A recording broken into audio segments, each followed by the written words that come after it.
Welcome to Perusing's Appraisers on Purpose podcast. Our podcast showcases inspiring appraisers and professionals from the industry who are leaders in their field. How did they get to where they are? What have they learned along the way? What can we learn from them? Your host is real estate investor, entrepreneur, and appraiser, Michael Hobbs. Well, welcome back. Thanks so much for joining us for another fantastic episode of Perusing's Appraisers on Purpose podcast. We are, again, so grateful for the outpouring of support and encouragement and just happiness that this podcast is bringing, sharing perspectives of peers all across the industry. And today is no different. We have a very talented and distinguished peer and guest, Dennis Webb. Thank you so much for joining us today. Thank you, Michael. Thanks for having me. Appreciate it's a pleasure. Absolutely a pleasure. So as we get ready to jump in, Dennis is just a wealth of information. I don't know if there's enough time in the day to even get a little morsel of so much that he'll be able to share today. But make sure to subscribe to the podcast that you're listening here, whether that's on Spotify or Apple, or if you're over there on YouTube at this point these days. And definitely feel free to populate the comments. So, Dennis, everybody wants to know, were you born this way, or how did your life come to intersect the valuation and appraisal profession? I've actually come to believe that having been born this way might be the case. Wow. It's something I didn't think about for many years after actually having been born. Yes. But it's turned out that way. It's an interesting thing. It ended up with my being both a business appraiser and a real estate appraiser, and doing a lot of writing and teaching and all of that in a multidisciplinary area that has been a very difficult one. So how did we get there? And wow. Your question is, was I born this way? Well, are you born this way? I think don't you mostly ask that of people who are in prison for long periods, like, how did this happen, dude? I mean, Dennis, you might consider it that way, although I think you've had a high level of fulfillment, so I don't know if you might consider all this work you've done in prison, but maybe it shows up differently. Well, I'm originally from Los Angeles. I live in now. I went to UCLA.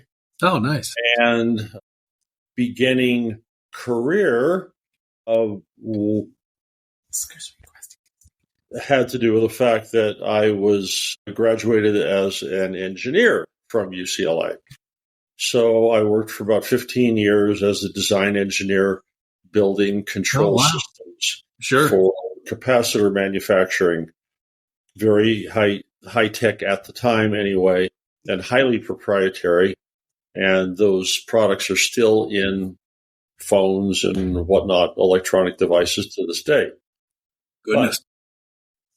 So engineering is an interesting profession because it requires taking information developed elsewhere in the sciences. Primarily, engineering is very broad education because it covers most of the sciences. But the purpose is not to invent, it's to develop solutions for problems.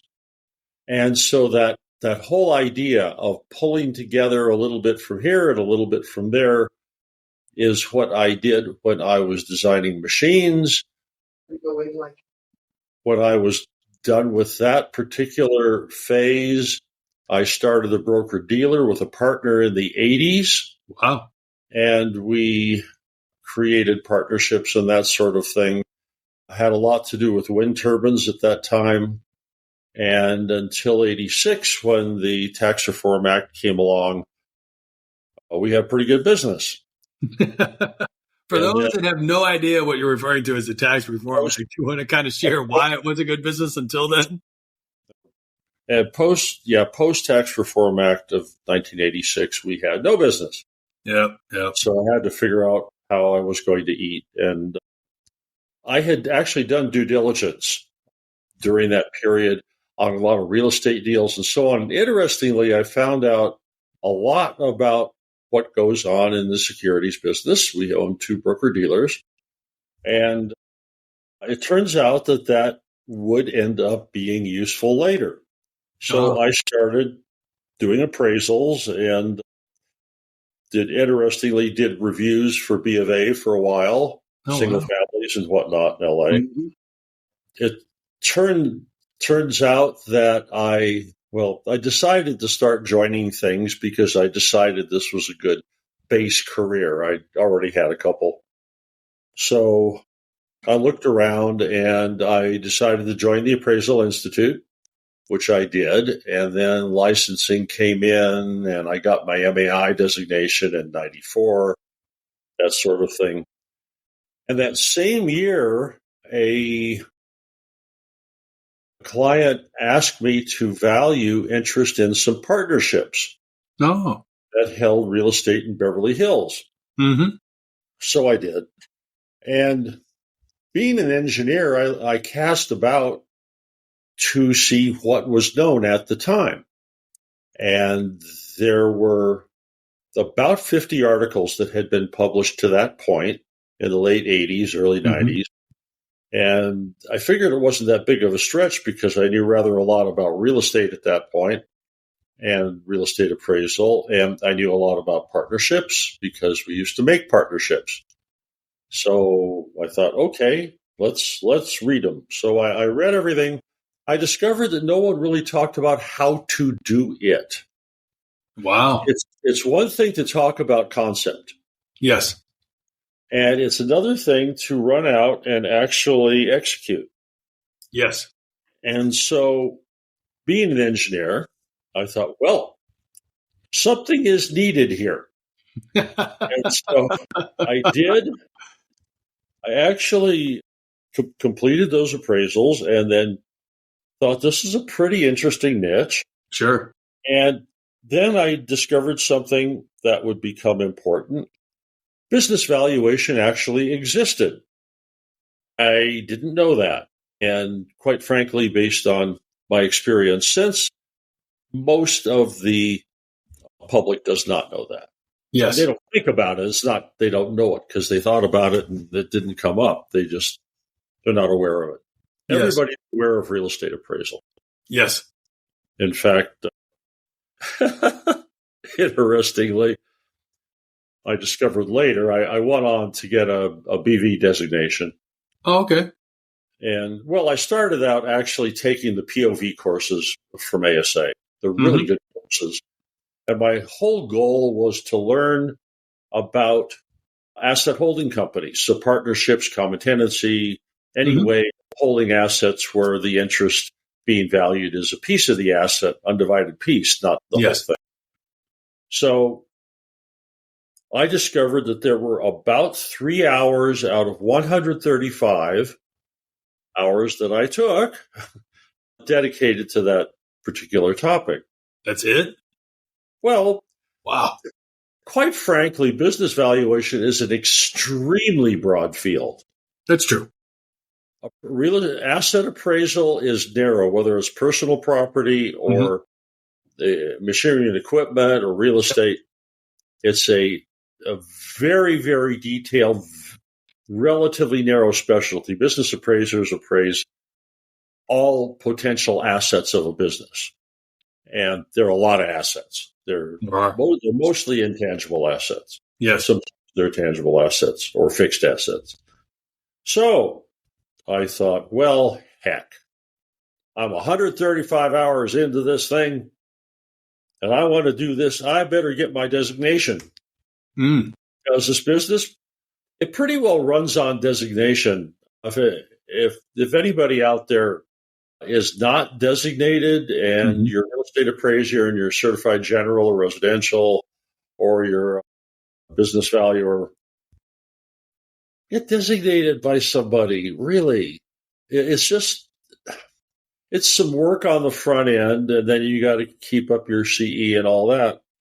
But really, it's an excellent business move. So in any case, then I eventually joined the RICS as well. So I'm now a member of 3 organizations. So there we go. So Dennis, I mean, given that you had accomplished all this, not too far along in your career, and obviously you've contributed materially since then, it's interesting that you fundamentally started out as an engineer. I mean, at the IRS, those that are in valuation are actually referred to as engineers as well. Most people don't realize that. They're not called appraisers there. They're called engineers, and they happen to work on financial matters.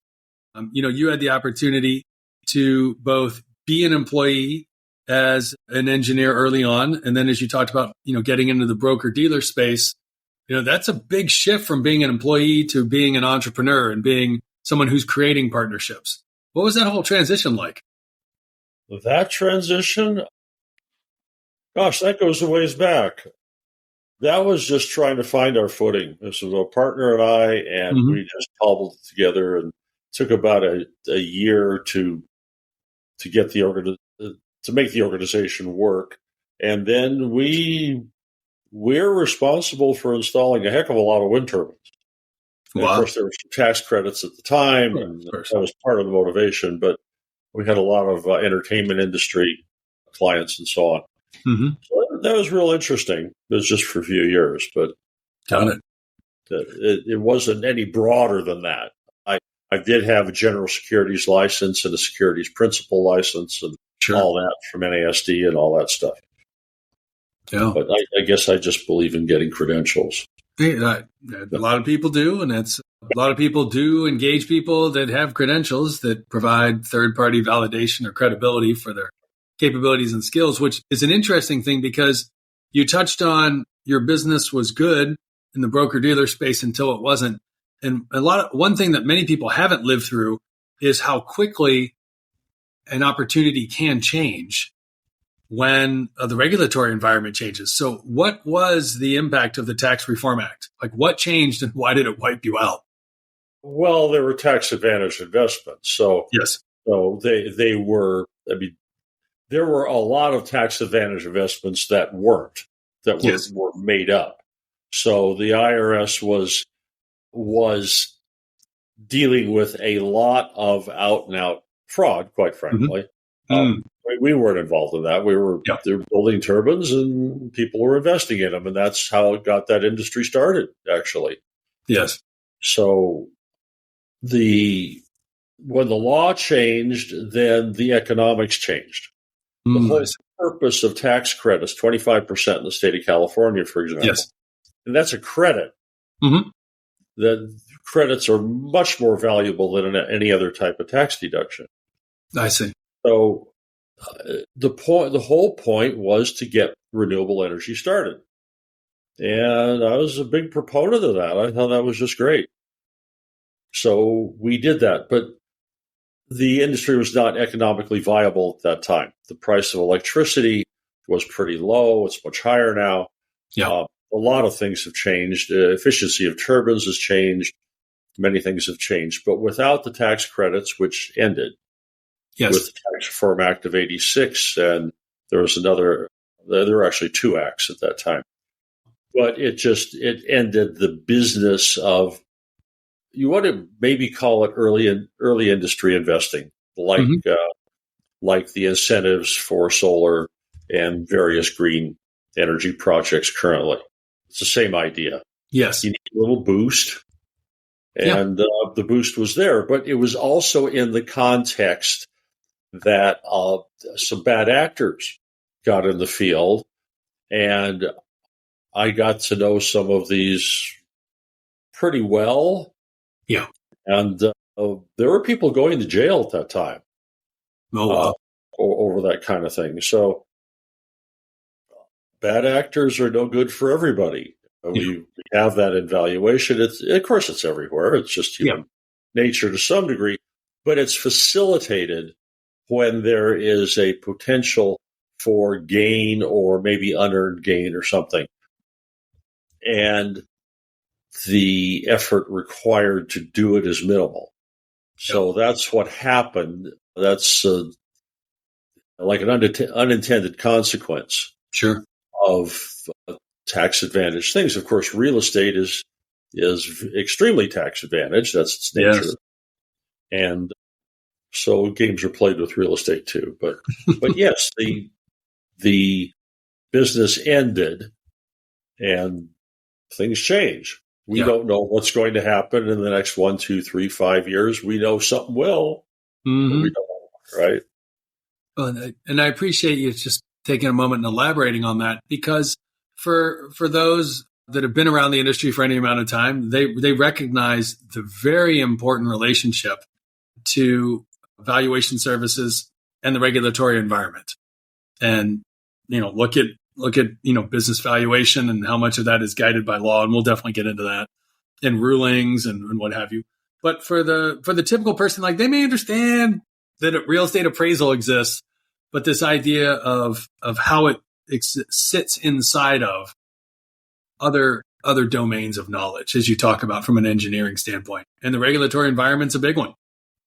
Sure it is. That's a significant step. So at that point, you see the value in education, you see the value in designations. You mentioned about taking this step when licensing came out to go on and get your MAI designation. And then you took the POV courses with the ASA. Not everyone knows the reference to POV and the ASA. You want to just provide a little snippet and explanation of that for those that are unfamiliar with it. They call it POV. I actually don't remember what the letters mean, but all I can think of is point of view, which probably isn't it. But they're the qualifying courses. So we have CE and QE. Yes. And qualifying education is that. And the Appraisal Institute, everybody has their comparable course structure. So they're the qualifying courses. You do those 4 courses and then produce some business valuations and get enough experience, which drove me crazy. It took a while because I was also doing real estate appraisal too, and that doesn't count, right? So that makes it tough. I mean, when that POV, that Principles Evaluation set of courses from the American Society of Appraisers, which is highly regarded as a pathway for the business valuation space, you touched on the very interesting notion, and you're the first guest we have. It's always wonderful. Every single guest is a first in several areas. Yours having distinguished both as a broker-dealer as well as starting as an engineer, and of course, moving on and getting into business valuation. But how is business valuation both similar and different from real estate valuation? Okay.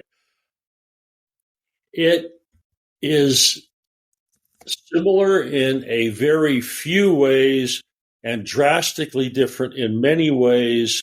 And I have a particular way I like to refer to this situation, because valuing interest in real estate is actually using a bit of both. So think about what I said about engineering to begin with.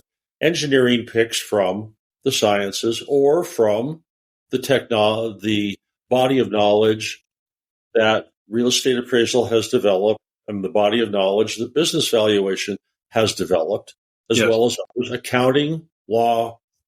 They're all out there. They're all different disciplines. Yes. They're all very much in their silos. They're developed independently. That's why we have the same words meaning very different things, even between BV and real property. Yes. Identical word. A capitalization rate in business valuation is a single period rate. So it takes a particular level of earnings or cash flow and converts it to total value. The same thing in real estate appraisal is an overall rate. It's not a capitalization rate. Capitalization rates, according to the Appraisal Institute, are all rates that convert income to value. Yes. Discount rates, yield rates, total returns. Finance now comes in. We have another field. Finance uses its own terms. So in any case, all these fields are involved in this multidisciplinary activity, which is valuing interest in real estate partnerships. Got it. For example. So the way I would characterize it is this. Someone who has a lot of experience in any one of those silos, say real estate appraisal, Mm-hmm. not only know all the right questions to ask after time, and I've talked to groups of folks that completely agree with that, but they also know what they don't know. Mm-hmm. This is an interesting characteristic of someone who has long experience in any profession, quite frankly. The doctor knows what he doesn't know, which means, or she obviously. So when that person comes in contact with a particular problem, they have enough accumulated wisdom that they realize whatever is going on with this patient isn't necessarily in their particular field. They don't necessarily know the solution, but they know it's there. Yes. They know a lot of what is there. So we've created an interesting conundrum in valuation where you put a real estate appraiser and a business appraiser in the room, and together they're supposed to be able to answer all the questions and know everything. But that's like having a simultaneous translator. You know, a great German speaker and a great Arabic speaker in the same room is not a simultaneous translator. They can't do it at all. So multidisciplinary valuation, as I've come to understand it,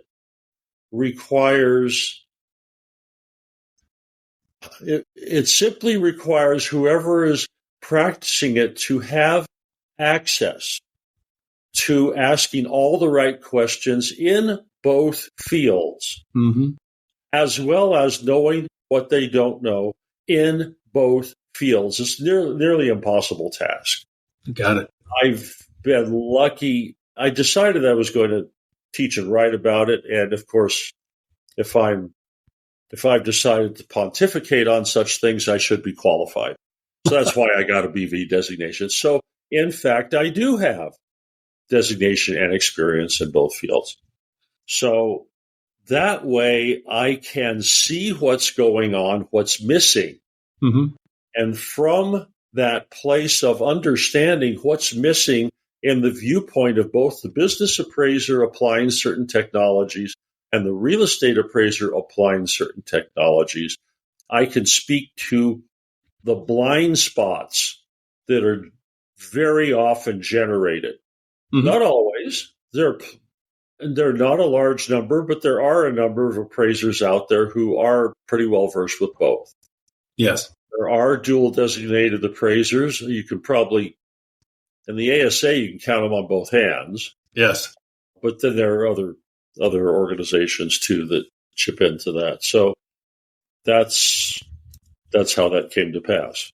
So, and this is what's wonderful and fascinating about both your background and your experience and how much you've helped create a body of knowledge, is at a point in time, you didn't know much and you began a path of learning and applying. And as you said, at one point you were reviewing, I think you said single family properties for Bank of America.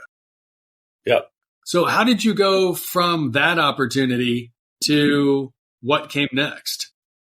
I know it's going back a few years, but it helps people get a sense of, wow, maybe I too could go on a path like Dennis has gone on. I mean, I can't get to where Dennis is at now, but if I invest my time, my effort, my energy, I too could become an expert in a field of knowledge and in an industry that has great need and is growing, which we haven't even touched on yet. But going back to being a reviewer on single family for Bank of America, what came next? I became acquainted with other appraisers. Like I said, I joined the Appraisal Institute, yep. So I went to meetings. Yes. I got to know them. This is interestingly something that does not seem to be as important to younger appraisers as it does to us older folks. Yes. Just because in-person connection is now less important. We have a lot of electronic ways to do it that got it. That exist. Mm-hmm. So I just went from referral to referral. So did you leave an established firm and go work for another established firm that was also doing review work? Or did you decide like, I'm leaving this and I'm going out on my own? Or what was it like back then? I was just working on my own. Oh, okay. That was it. I just did the whole thing solo. Oh, wow. All right.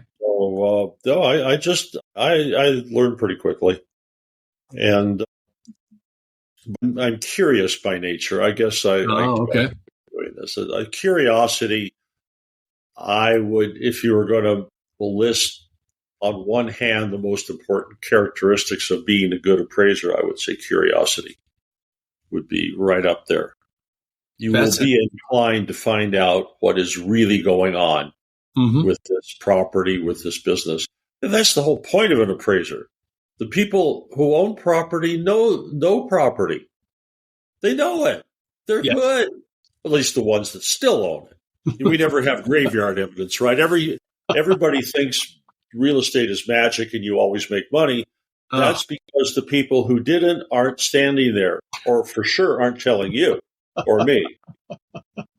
One funny aside that I remember is if I go to a cocktail party, whatever, and somebody asks you, what do you do? I never lead with real estate appraisal. It turns into what is my house, blah, blah, blah. And number one, I don't know. Yes. I don't necessarily want to know. And if I gave out a number, I will have made an appraisal. Mm-hmm. Right then and there. It's like a doc diagnosing something wrong with your knee. That doc made a diagnosis, and they damn well better make sure their insurance is paid up. Yeah. Because you could act on that with reasonable assurance that it was made by a qualified doc. It probably was. Yes. But there's no difference with appraisal. So I say business appraisal, and they go, oh. Then there's a long silence, and then I get to explain it. As soon as I say real estate appraisal, we're back to the house. But that's okay by then. That's a good Anyway, way. that's just a funny thing. It works out. So how far along were you after graduation when you no longer worked for an established firm and you were on your own? Well, I started my own. The broker-dealer firm was starting my own. Yes. And that was in 82. So I had a partner then, and 86 came and went, no more partner, and I've been totally on my own since 86, so however long that is. Yeah, so it helps people get a sense, because those that don't know you don't have an understanding of your longevity of both establishing yourself and then, of course, continuing to, build not only the body of work that you've been a part of and all the cases that you've worked on, but as importantly, to build up a reputation such that, people seek you out. Most people are like, oh my goodness, I'm in a segment of the industry and there's not much going on, or it's slow right now. And, you have a very different perspective on how to overcome that. Yes, indeed. The one thing I do not understand at all is marketing. I don't. It completely mystifies me. I mean that 100%, top to bottom. I have no idea where business comes from. Yes. Well, but number one, being a sole practitioner for a while, I have some employees now, but having been a sole practitioner, I don't need that much work in the first place. Mm-hmm. I'm trying to feed 20 people. And secondly, I started getting out and speaking fairly early on. Yes. And I've gotten referrals many from people in other states who mentioned somebody I have never heard of in my life who referred me, for God knows how they know me, but I'm sort of all over the place now. So I still don't have any idea how marketing works. Zero. I do have a lot of followers on LinkedIn. that's actually an interesting way that I contribute into the profession. Yeah. But also, I have books and things, so there's that. But anyway, I think that was responsive to your question, counselor. Yeah. I appreciate that. So you mentioned a third organization. I think people have been around the industry for a while know it. Many people in the industry don't. And that is you had an opportunity to join the Counselors of Real Estate. Who are they and what is that all about? Not the counselors. I actually consider that. The counselors, sorry. Yeah, you joined RICS. That's another question. We'll talk about that one too. I consider the counselors. That's a very high-level organization. Yep. And I thought it would be a good idea, but I eventually ended up at RICS, and then I sort of ran out of designation. My designation fetish got all filled up because I think the little string is long enough now so I can stop. Well, Dennis, you do have more letters after your name than you do in your last name. I mean, there's something to be said about that. Oh, I know business appraisers that have a whole paragraph. Yeah, it is just one designation after another, but yes, I don't do that. So yes, it was the RICS. They were establishing a beachhead in North America at the time, but it dates back to Queen Victoria. It was chartered by Queen Victoria in the 18th century, and I think, or 19th, one of those two. Anyway, it's by far larger than the American organizations. The ASA is relatively small. The Appraisal is bigger, and I think the RICS is about 4 times the size of that. Yeah, they have a lot of people, a lot of students. They do. Who are members of the RICS, so they go straight into valuation. An appraisal shop in the UK might have 300 appraisers. Yeah, that's amazing. It's extremely rare in the U.S. We have giant ones like CB and so on, but that's a really big number for the U.S. That is. It's fairly common elsewhere. So anyway. No, it's a good point because most people are not familiar with the Royal Institute of Chartered Surveyors, even though globally, to the best of my knowledge, they are by far the largest organization that's in and around what they refer to as the built environment, which is terminology that people that are in sustainability or in development have a whole different understanding of than maybe somebody that's got a very myopic view of a particular property type. And it's multidisciplinary. When you talk about multidisciplinary as it relates to valuation, RICS has all different, and I can't remember what term they use, but a lot of different areas of study that are narrowly focused, but broad in their application. So it's like one might be valuation, someone else might be actually surveying property. And so you go from one discipline to another, all inside of this one organization. One of the biggest is quantity surveyors. Quantity surveyors, thank you. That's what I was not remembering as I was mentioning. Also surveyors. Yeah. That is a huge, especially around the world. I mean, they have well in advance. They have, I don't know, way north of 100,000 members. I thought it was 145,000 at one point. They're mostly concentrated in the former colonies. Australia, Hong Kong, and so on. So why did you choose to get involved in that organization? And you mentioned they were looking to establish a beachhead. It was interesting. They actually wanted to buy ASA at one point. Oh, okay. And so there were some negotiations underway, and I was involved with the director of the Americas and some other appraisers in the U.S. And we made some presentations to the BV committee of the ASA and all that. Mm-hmm. Didn't come to pass, but that was one of their avenues for expansion that they were considering. But they have interesting meetings and so on. So like I mentioned before, if you go to meetings and you meet people, tip to all the younger appraisers out there, that's how you get to meet the leadership.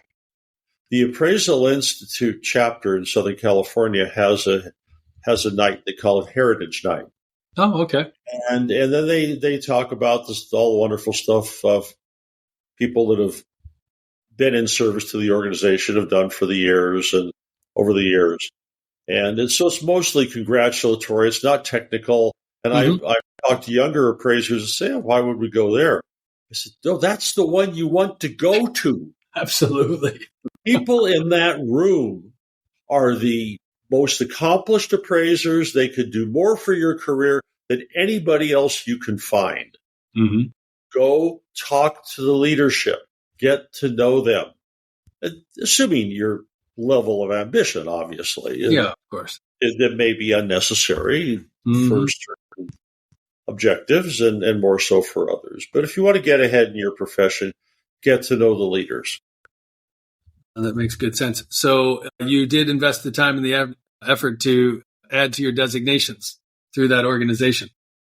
Yes. Well, I spent quite a bit of time with all the organizations, actually. That's definitely the case. So when you take a step back, you had that early experience of getting involved in valuation. And as you talked about, like you were still heavily involved in doing a lot of real estate valuation. You started getting the opportunity to do business valuation. How did that evolve for you? Same way. I just started doing business valuations and got referred and so on. And it's a whole other field of interest. There's certain types of businesses I don't feel qualified to value, like early stage. Yes. But I did join a small organization of business appraisers, and one of the affiliates of that organization happens to be in the Bay Area, and they've appraised all the major tech companies. Oh, wow. So any early stage stuff I send to them. Yes. So I know what I don't know, and I know when it's time to, like the gambler, know when to hold them and know when to fold them, all that stuff. So Kenny Rogers bringing out some good old school stuff there.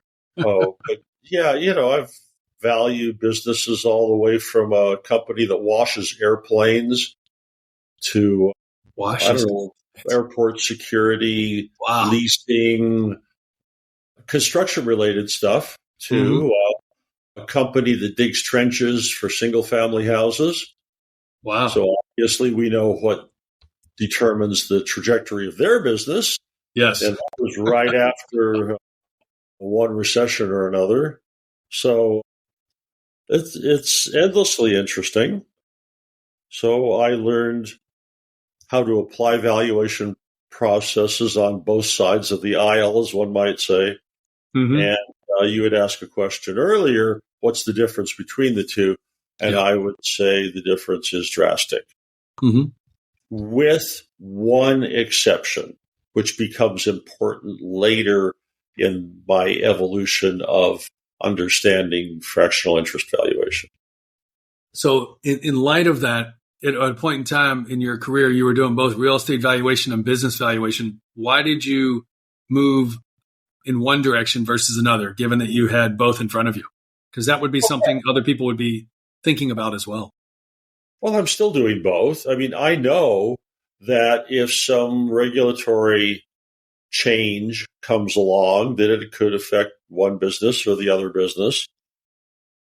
So I have three ways I can go. So I keep my options open, as they say. That's just professional practice idea. Just like a lawyer might specialize in real estate, but I also might have a trust and estate practice. Yes. Or something. You could work that way.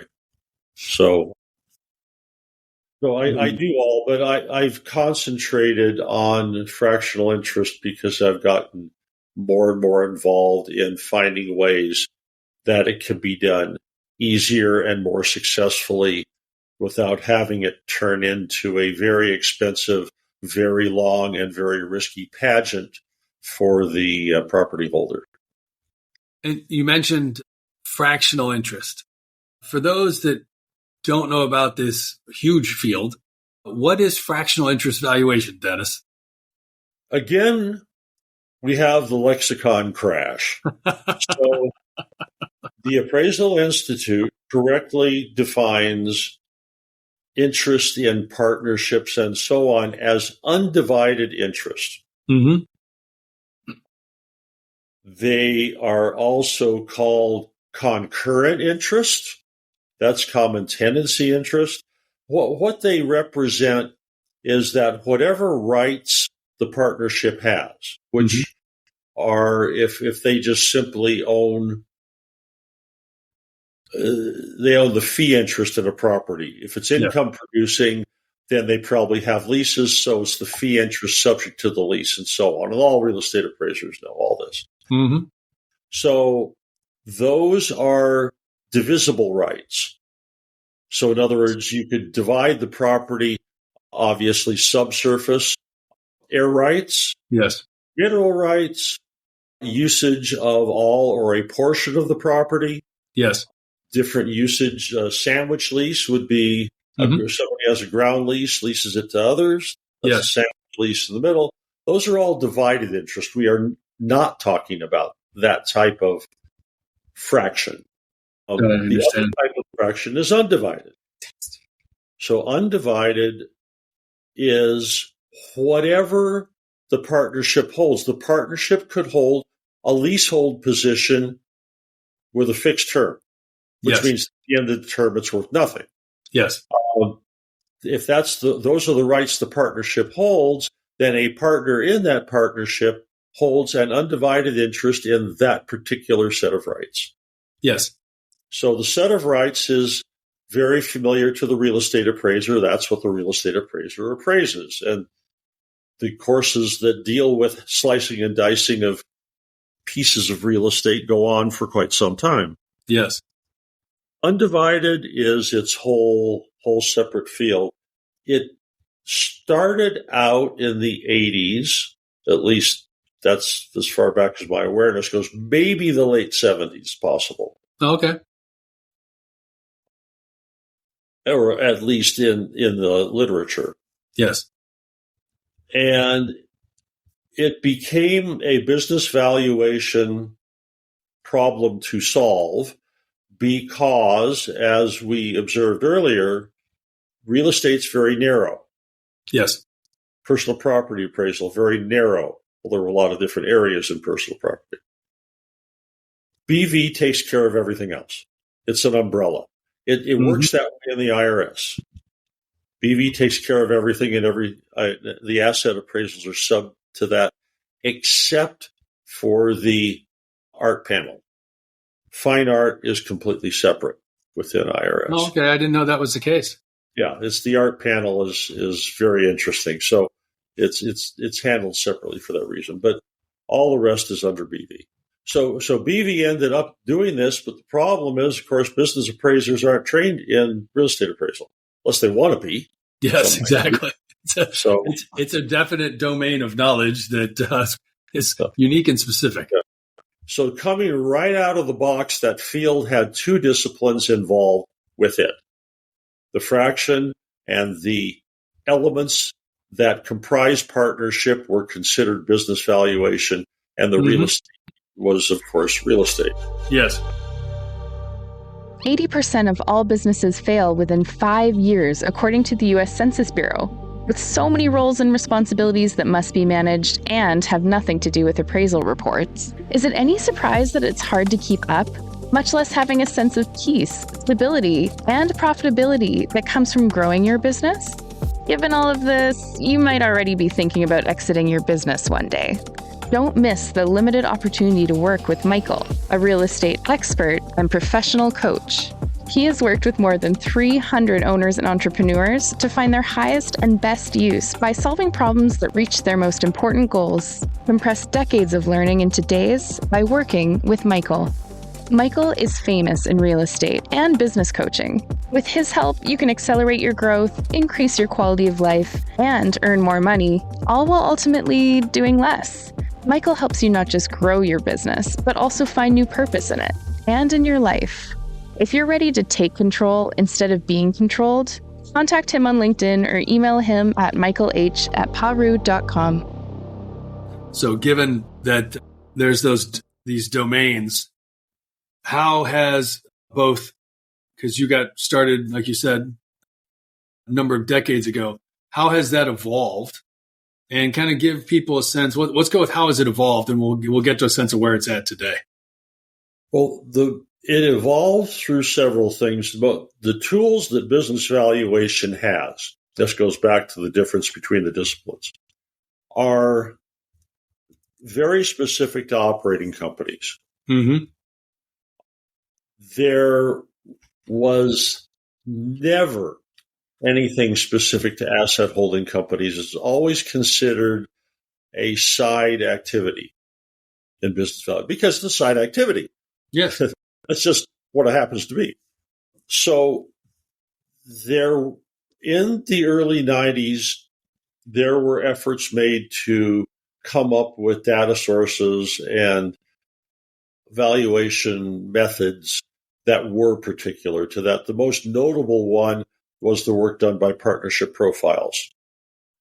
They're a Texas outfit, and they started in 92, and they gathered data involving public limited partnerships that weren't listed, but they were publicly registered units that traded in the secondary market. And there were quite a few secondary markets early in the 90s. Yes.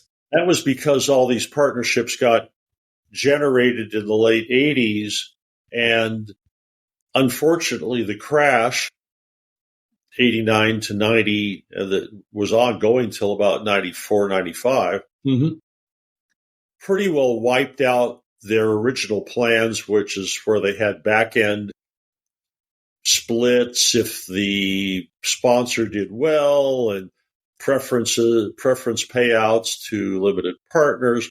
All that went away. Oh, I see. When the real estate crashed, it turned them all into partnerships that simply distributed everything pro rata to their partners. Yes. Which is pretty much what a small or privately held partnerships do. Some development partnerships will have back ends, but partnerships that simply hold investments, especially family ones, generally distribute pro rata. So you had almost a magical database created simply by circumstances. And Partnerships Profiles took advantage of this, bless their hearts, and they created a prodigious database that exists to this day, and which I've studied quite carefully. Yes. I have pretty much all their stuff over the years. So that was one step in trying to expand out from this strictly business valuation methodology. Another one, which I think is actually more important, came along in 97. It was an inspiration to me.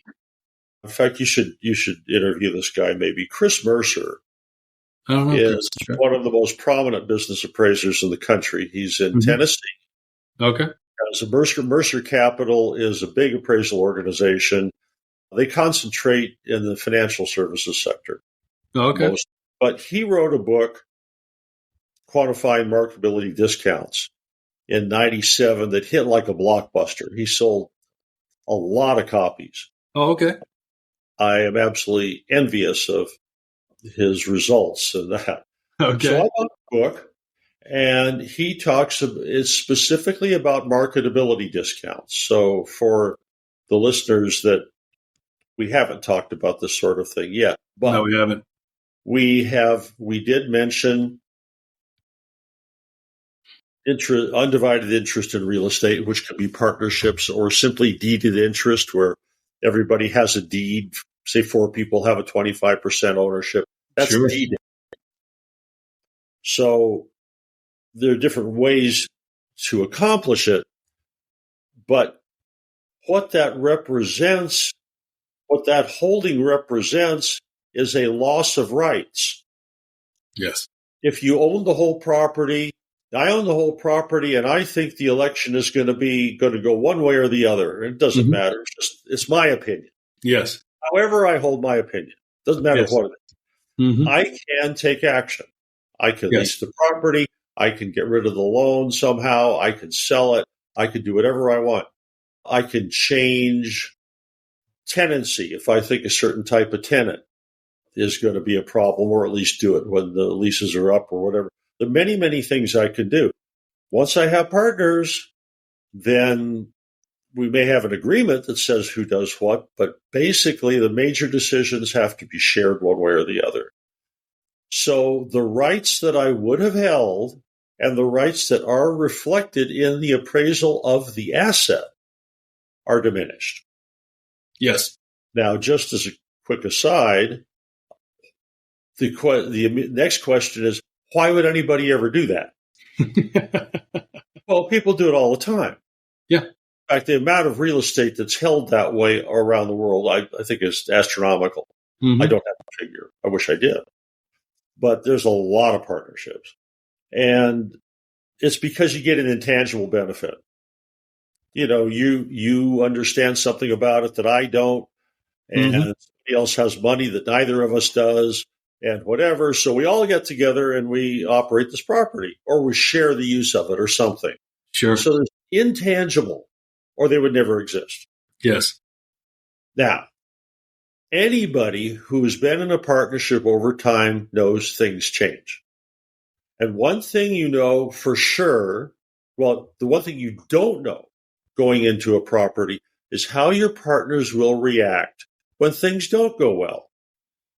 That exactly. And that's the single most important issue that is very hard to know going into a partnership. Sometimes it works for a really long time and works really well. And sometimes it doesn't. And sometimes it doesn't. In fact, lots of times it doesn't. So those intangible benefits evaporate over time, maybe fully, maybe partly. And to the extent they're not there, the loss of rights is now more and more and more important. So we can measure indirectly by looking at public markets the position of the minority. Any shareholder in a publicly traded company does not have the same rights that the owner of the entire company does. Yes.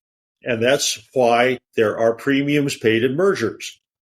If there's a merger and the target company shares are trading at 50, the acquiring company might pay 60 or 70. Yes.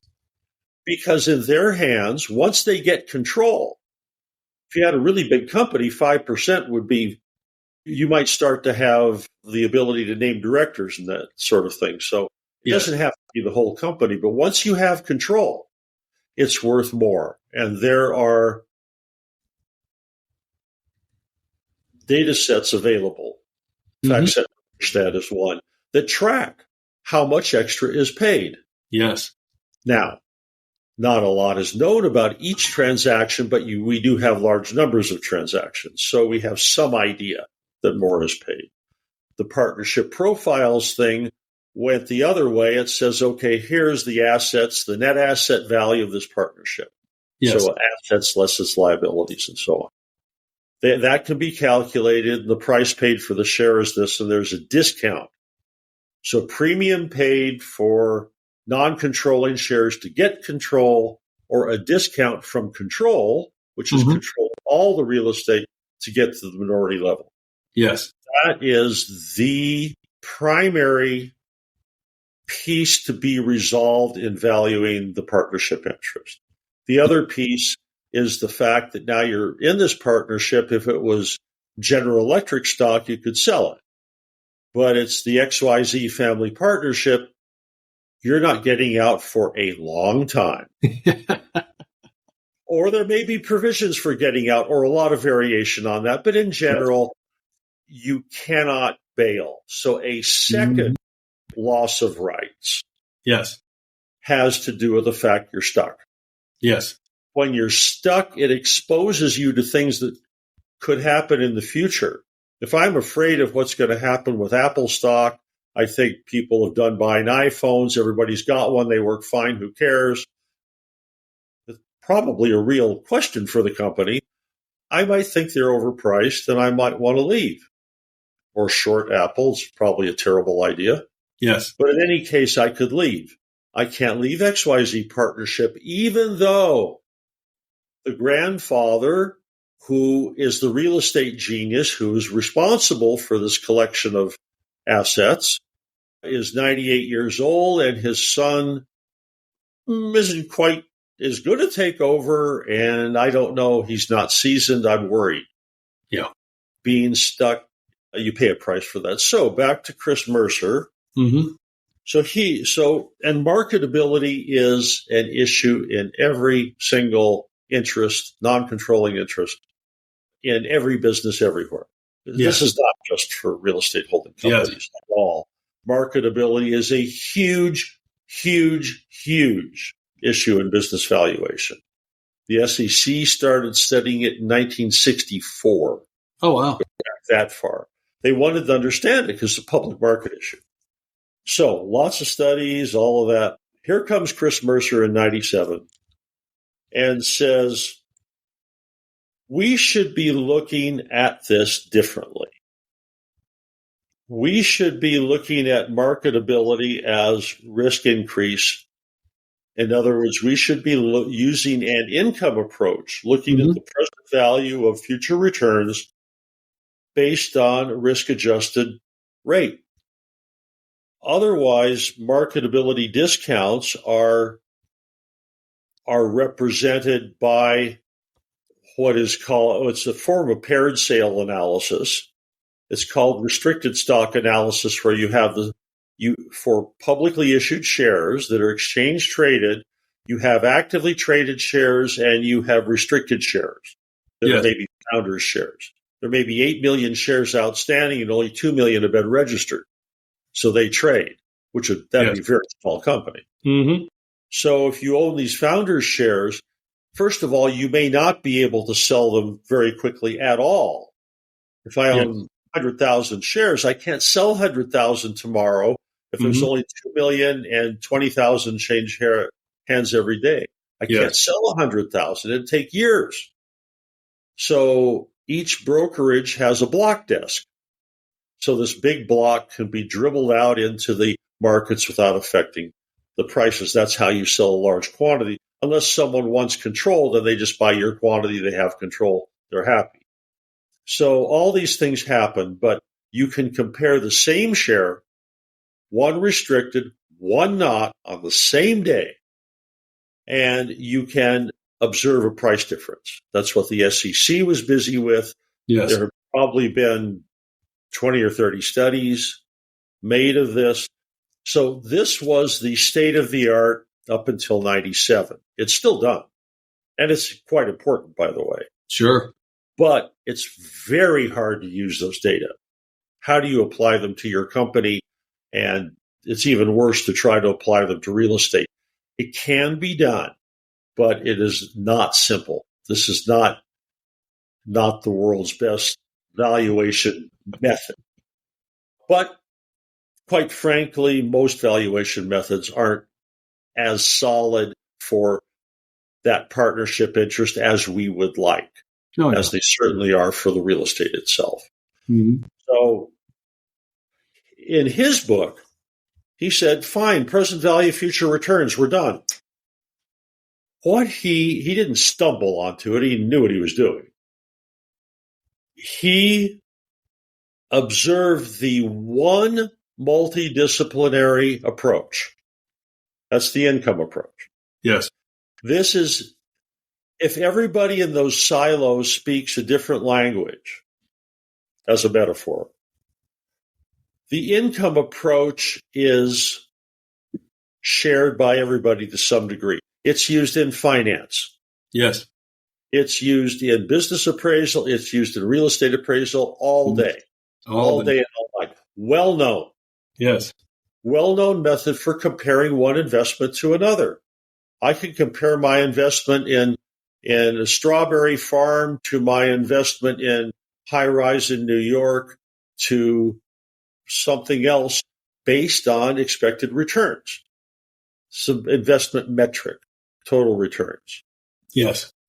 You know, real estate investment trusts have taken over the public partnership business by a huge factor. Mm-hmm. A very large number of real estate investment trusts. Yes. it's trillions in the trillions of dollars of real estate. Nobody knows or cares what the net asset value of a real estate investment trust is. Interesting. NARI, National Association of Real Estate Investment Trust, publishes free data on real estate investment trust because they're an industry association. They want people to invest in them. So all the data is free. I've still not found a net asset value anywhere in their data, and they have a lot of numbers in their data. I'll tell you what does show: total return.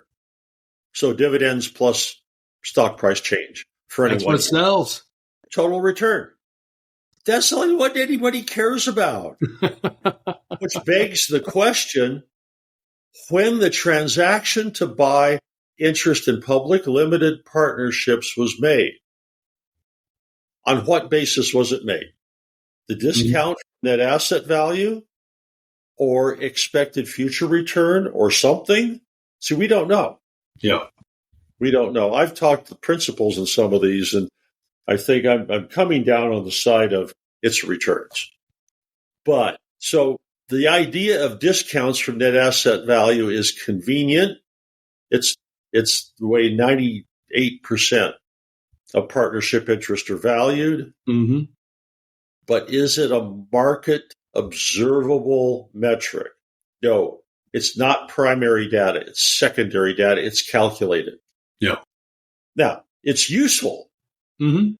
Not ever going to say it's not useful. In fact, I was so interested in it, and it was so important in appraisal, that in 99, I published how to do a regression model using it. That's great.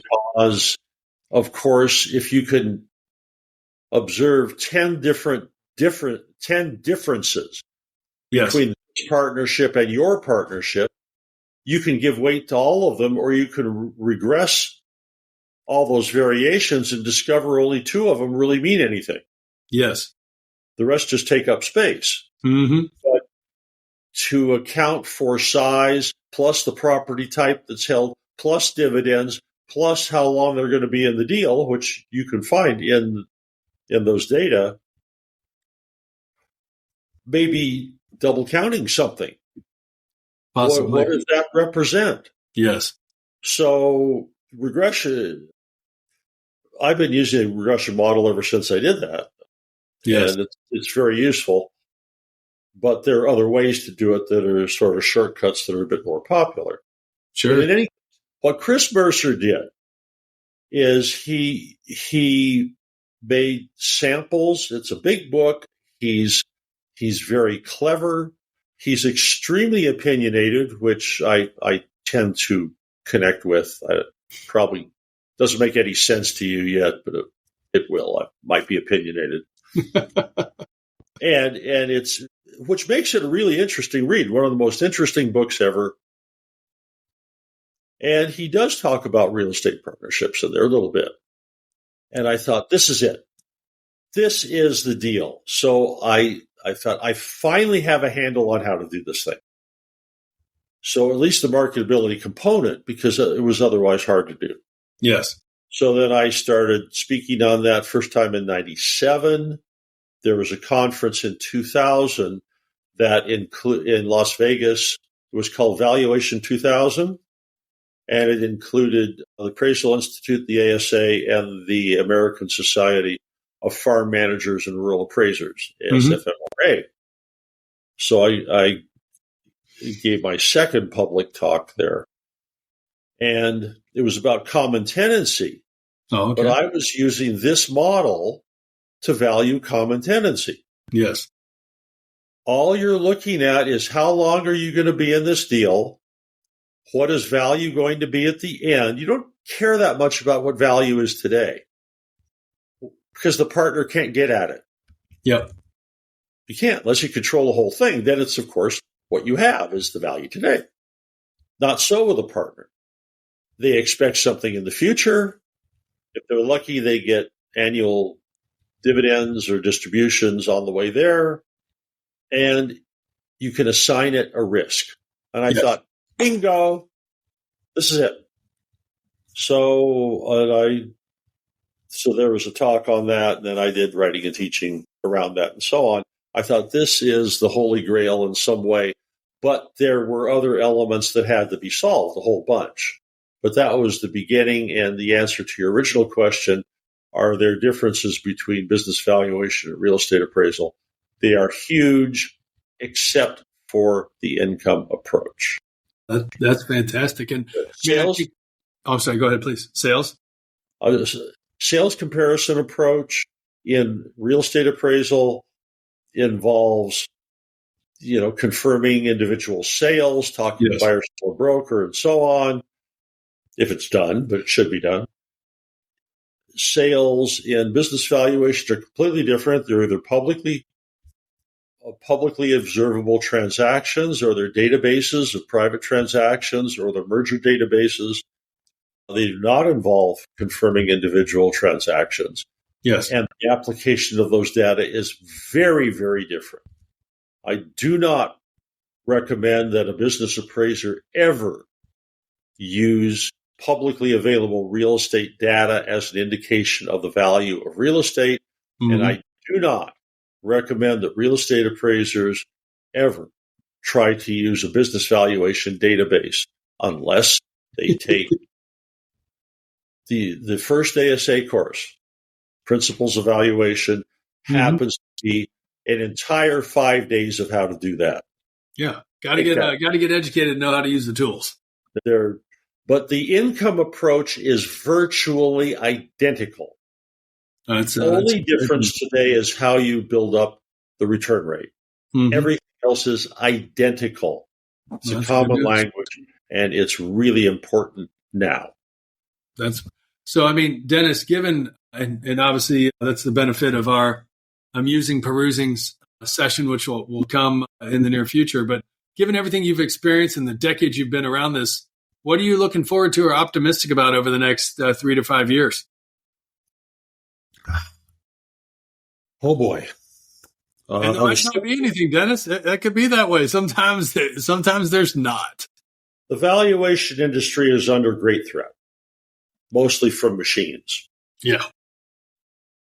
Machines and the idea of how appraisers apply judgment is important. What are humans worth? We apply judgment. Mm-hmm. Okay, what does that mean? We go out and we discover what's going on with this property, with this business. We determine how to characterize it, how to analyze it. That type of judgment is critical. At this stage, it cannot be done by machines. Yes. And any type of machine. So humans are needed for the foreseeable future, but that's the optimistic side. We have to be there or the whole thing falls apart. Yes. However, there's another type of judgment that says there is a cloud of data that says we have numbers from 5 to 85. Yes. There's a whole distribution of data. And I think the number is 38. Mm-hmm. Okay. I just did something that says that feels like, based on my 30 years of experience, I think the number is 38. Well, that is opaque as all get out. I do not know what went on in the brain of the appraiser that made that statement. It's opaque and it's dangerous, and it has, in this particular field, it has led to out-and-out catastrophe. It's called appraisers making up stuff. Yep. If we as an industry don't stop it, mm-hmm. and you don't stop it by having regulations that say you have to be ethical. Yes. You can try, but there's no there. It takes forever. So IRS tried. IRS got special powers to sanction appraisers with the Pension Reform Act in 2006. Yes. I did a lot of work with them subsequent to that. Because of it, because they can end your career. Oh, yeah. If they your numbers wrong and you have no recourse and you have no due process.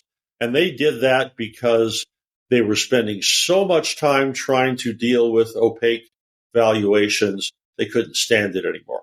And I know why, and I don't criticize them for that. So I believe what needs to happen is this, a couple of steps. We need to identify processes that allow appraisers to pull that sort of thing, to say, I know, you don't, and here's the number. That it erodes credibility, and I don't say it casually. I say it because I oppose this sort of thing in the courtroom, and I see what actually happens in the world.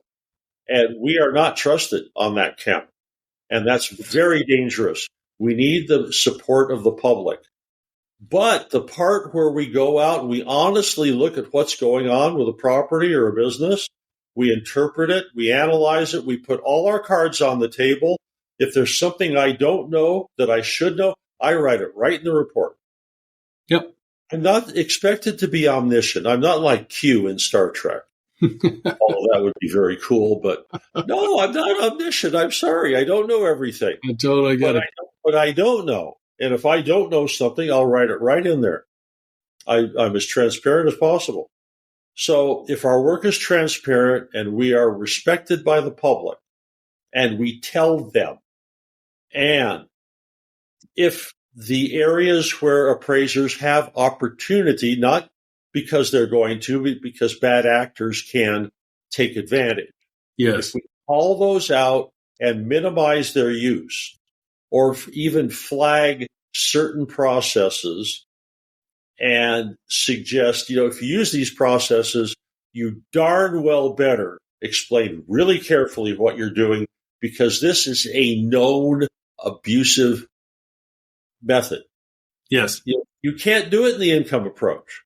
You could say the values can increase at 10% a year for the next 50 years, which it can't possibly do, but it's transparent. It's a judgment. You've made a judgment, and it's perfectly fine, but it's there for all to see. No problem. Yes.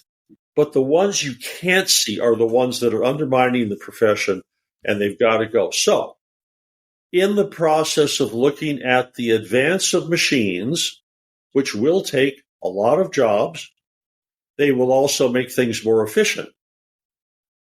We have to make this distinction, and we have to sell ourselves to the regulators and the Congress, quite frankly, that we are needed, and this is why, and this is what happens when things don't go well, and this is why we can even use machines to block that sort of thing, the opaqueness. And I know because I built a machine, which we probably don't have time to talk about, but nonetheless, I built a machine that does this, and it does exactly what I'm describing. So I think that can be used in all areas of valuation, but we've got to get the trust of the public back. We don't have it. We should have it, and we should have it now. And I think that's extraordinarily important. That is fantastic, and very well said, and in such an important clarion call for these times. So definitely appreciate that. Dennis, we're just scratching the surface on this, and definitely look forward to going into deeper detail on our next segment, the amusing perusings. But I just want to say thank you so much for just giving us a beginning perspective of how involved and yet how important this business valuation is, and the relatedness between real estate valuation and business valuation. Well, for all the appraisers out there who are starting their career, you can find things that are really interesting in valuation, absolutely fascinating. And this is one of them for me. I made it perhaps a bit more complicated than most people would want to, but then I've simplified it so now that everybody can go do that. So that's great. And just keep your career going. And it's a great business. Seriously. Excellent. Wonderful. Well, friends, as you heard, great opportunities ahead, big belief in education, both for yourself as well as for your clients, and the quality of work that you can do. And as we reminded you at the beginning, we'll remind you at the end, definitely continue to share and subscribe here for the podcast. And we continue to bring about useful, interesting, and unique perspectives. So Dennis, again, thank you so much. Thank you. Thanks for having me. I hope it was useful and interesting. Very much so. Very much so. Until our next episode, friends. Okay. Thank you. Bye. Thanks for listening to this week's episode of Appraising's Appraisers on Purpose. We hope you enjoyed learning from the amazing professional paths and achievements of our beloved guests. Before we go, please subscribe on your listening channel, Spotify, LinkedIn, YouTube, and other podcast channels to hear more from appraisers and valuers regarding their life and their work. After you drop a comment below, who is one friend and peer you can generously share this episode with? If you have any suggestions or questions for future episodes, we'd love to hear from you. Just send us a message on LinkedIn and we'll be sure to get back to you. Thanks again for listening, and until we're together again for the next session of Appraising's Appraisers on Purpose, create the change that you seek.